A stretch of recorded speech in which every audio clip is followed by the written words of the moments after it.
Good evening, Internet. My name is Michael and I'm here to review some stuff for you. Tonight we're going to take a look at the last Beverly Hills Cop movie and round out the trilogy with Beverly Hills Cop 3.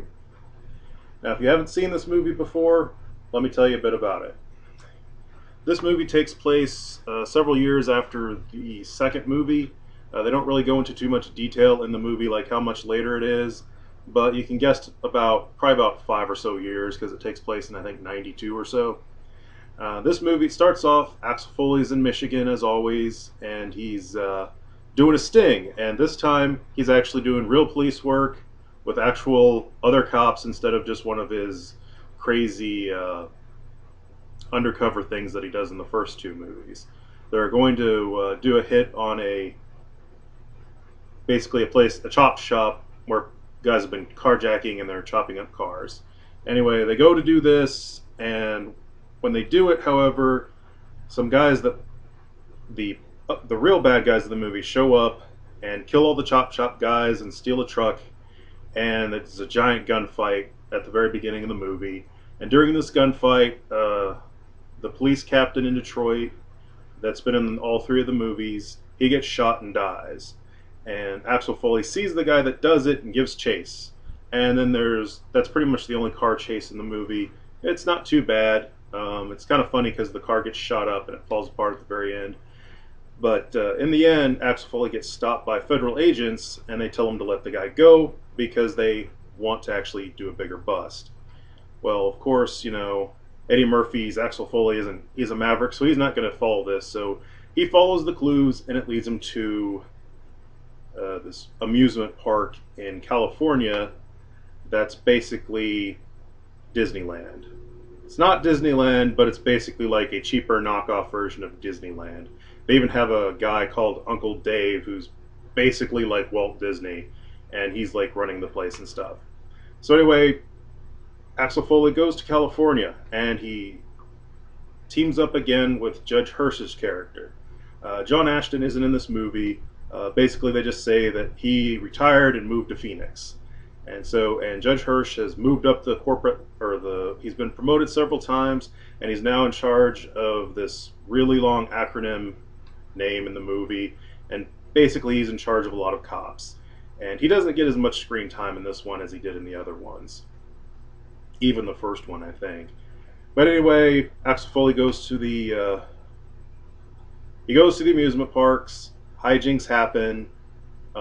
Some of the more notable things is there is one really big stunt scene where he's on like this a big carnival ride, and it's falling apart, and he has to jump from like these various like cable car things to save like two kids. And the stunt work is pretty decent. It doesn't look too terribly realistic. They keep doing close-ups. That's obviously a blue screen, but it's not too bad. And anyway, he eventually finds out that the bad guys are doing a counterfeiting scam, and stuff happens. Anyway, it ends up having a giant shootout at the end of the movie in the amusement park, where it's him, Judge Hirsch, and then this other cop that they bring in who's just sort of like a side character, tag-along guy. And they all do this big shootout in the amusement park at night with just them and the bad guys. And that actually is probably the best part of the movie. The whole shootout at the action scenes in the end is pretty good. There's also a love interest in this movie, which isn't too bad. It's pretty decent.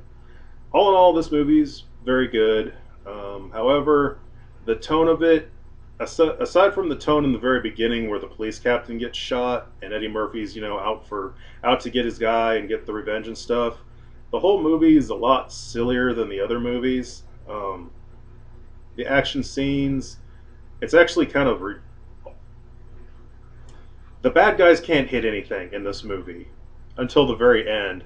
Like, they keep shooting fully automatic weapons and stuff, and they never hit anybody, and it's actually rather amusing towards the end. But anyway, like I said, the action's decent, but the humor is way sillier in this one than the other two. I was disappointed in this movie that it didn't have as much Eddie Murphy fast talking.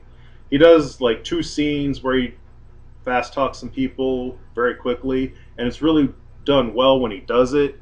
but it's not the levels that he did in the first two movies, especially the first one.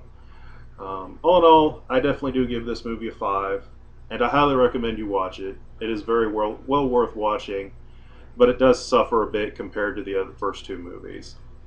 One thing I have forgotten to mention about these movies is the music. Um, there's a very distinctive synthesizer tone soundtrack that's used pretty much in all these movies. If you've ever heard it, you would recognize it. It's used all the time in the first movie. The second movie, it's used a fair amount. This one, they actually don't do the synthesizer version. They do it, I think, once, and then they do a bunch of orchestrated versions of the tune throughout the movie, and it's kind of weird. But as far as like the soundtracks and stuff, the first movie hands down is the best. The second movie had a decent soundtrack, and the third one falls short. It has the orchestrated Axel Foley themes kind of interesting, but the actual music just isn't nearly as good.